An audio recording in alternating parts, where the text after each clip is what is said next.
विनोद बिहारी महतो के 100वीं जयंती पर आज शिव प्रमुख सुदेश महतो ने माल्यार्पण कर उन्हें याद किया। साथ ही बीवीएम कॉलेज के सभागार में अपने कार्यकर्ताओं को संबोधित किया। उन्होंने बताया कि किस तरह विनोद बाबू झारखंड अलग राज्य के आंदोलन में सक्रिय भूमिका निभाए तथा ग्रामीण क्षेत्रों में शिक्षा के प्रति लोगों को जागरूक किया।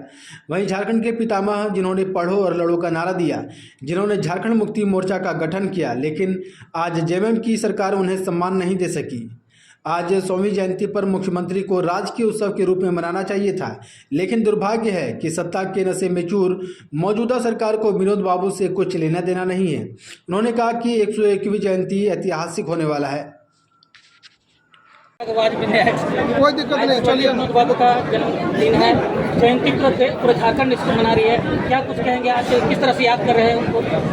आज हमारे इस प्रदेश के सामाजिक और राजनीतिक चेतना के प्रतीक झारखंड की कल्पनाओं को अपने में समेटकर समाज सुधारक के रूप में विख्यात विनोद बाबू की 100वीं आज जयंती। आज पूरा प्रदेश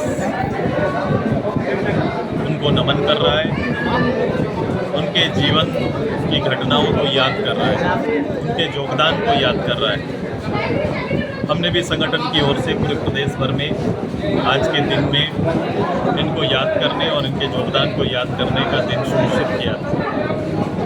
लेकिन व्यक्तिगत रूप से मैंने कहा कि मुझे रहा नहीं गया और मुझे लगा कि मुझे उन तक पहुंचना है। प्रत्यक्ष रूप से आज विनोद बाबू तक पहुंचना तो संभव नहीं है, लेकिन समाधि स्थल तक पहुंचकर कम से कम कुछ क्षण उनके अंतिम यात्रा के उस स्थल पर पहुंचकर बिताने का एक अवसर मांगा खुद से, और आज ये सफल हुआ कि मैं आज 100वीं जयंती पर उनके समाधि स्थल पर उनके गांव के समीप आया। जिस पार्टी का जिस पार्टी का उन्होंने जन्म करवाया पर झारखंड मुक्ति मोर्चा, उनके द्वारा जो इनको सम्मान देना चाहिए थे, जो अभी आपने मंच से कहा कि 100वीं जयंती पीड़ा होती है। इतने बड़े राजनेता, इतने बड़े शिक्षाविद और जिनके मार्गदर्शन पर स्थापित जो सरकार है अभी, जिसकी पार्टी चल रही है, लेकिन सरकारी रूप से आज के इतने महत्वपूर्ण दिन में एक भी कार्यक्रम ना करना दिल को दुखाता है। और केवल मुझे नहीं, उनके साथ संघर्षरत या फिर अलग राज्य के लिए जिन लोगों ने भी संघर्ष किया, उनको कहीं ना कहीं इस बात की वेदना होगी। यदि आप आने वाले समय में सरकार में आते हैं तो क्या ये विनोद धाम राजकीय समारोह में परिवर्तित होगा? आप निश्चित रूप से मेरे हर कामों को अपने नज़दीक से देखा है।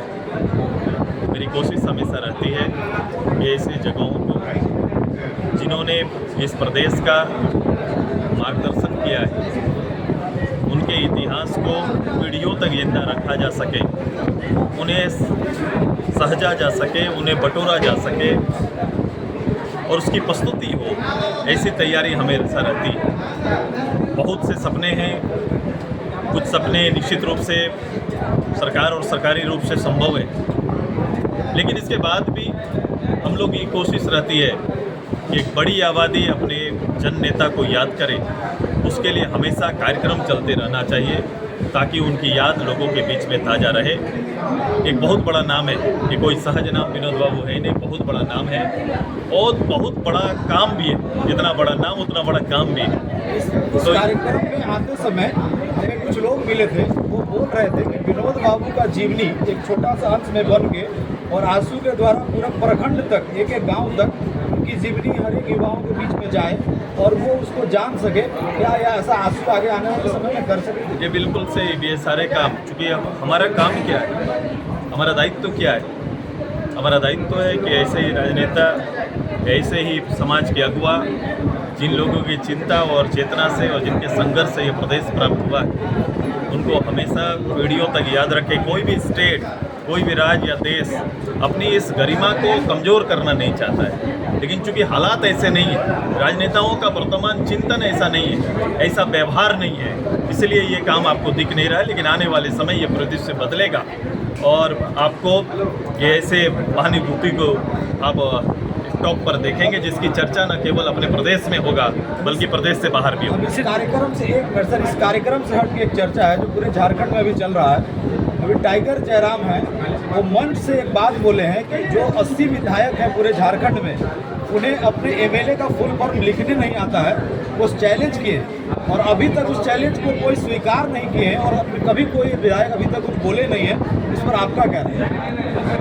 किसी के मन में आने वाली कोई बात को लोग ज़रूर से रिपीट करें, ये ज़रूरी नहीं है। कभी कभी लोगों के मन में ये चीज़ें चलती है और ऐसा खुद मान लेते हैं। राज्य बहुत बड़ा है, विषय बहुत बड़ा है। संक्षिप्त विषय के साथ राज्य की बड़ी कल्पनाओं को साकार करना संभव नहीं हो पाएगा। इसलिए ये इन चीज़ों पर आपने देखा होगा कि कभी भी किसी व्यक्ति के निजी टिप्पणी पर, मैं निजी मानता हूँ, निजी टिप्पणी पर आगे जाना किसी का जरूरी नहीं समझता और राजनीति में कुछ व्यवहार की ज़रूरत पड़ती है, तो इसको भी ध्यान रखना चाहिए। अभी बहुत समय है, बहुत लंबा सफ़र है। मैं सभी का स्वागत करता हूं और सुदेश महतो जिंदाबाद। आगे भी हम लोग सभी चीज़ों को बहुत नज़दीक से देखेंगे। Thank you sir. Blinkers the optical studio और ब्लिंकर्स द सनग्लास स्टूडियो अब आपके शहर धनबाद के प्रभातम मॉल में। यहाँ आपको बर्बेरी, प्राडा, माइकल कॉस, मॉजिम, Vogue, Emporio Armani, Rayban, Mont Blanc, Oakley जैसे और भी कई इंटरनेशनल ब्रांड के चश्मे और सनग्लासेस मिलेंगे। यहाँ ऑप्टोमेट्रिस्ट के द्वारा फ्री आई टेस्टिंग की सुविधा भी उपलब्ध है। यहाँ doctor Anil Kumar Barnwal eye specialist शनिवार रविवार अपॉइंटमेंट के द्वारा उपलब्ध है। आए और स्टोर विजिट करके अभी चल रहे मॉनसून ऑफर्स का लाभ उठाइए। देवों के देव महादेव आए हैं आपके शहर धनबाद में। 99 बिल्डर्स पेश करते हैं द कैलाशा, 12 ज्योतिर्लिंग मंदिर, बाल गणेश पार्क, नंदी चौक, आदि योगी मेडिटेशन सेंटर, क्लब हाउस और स्विमिंग पूल के साथ आनंद लीजिए मॉडर्न लिविंग का। The Kailasa, experience the spiritual aura. अब तो प्रभु जी प्योर फूड आ गया है धनबाद में। मिठाई, नमकीन, चाट, साउथ इंडियन, चाइनीज से लेकर सात्विक भोजन तक सब मिलेगा। प्रभु जी प्योर फूड, चलो कुछ प्योर खाते हैं। प्रभु जी प्योर फूड अब आ गया है मेमको मोड़ धनबाद में।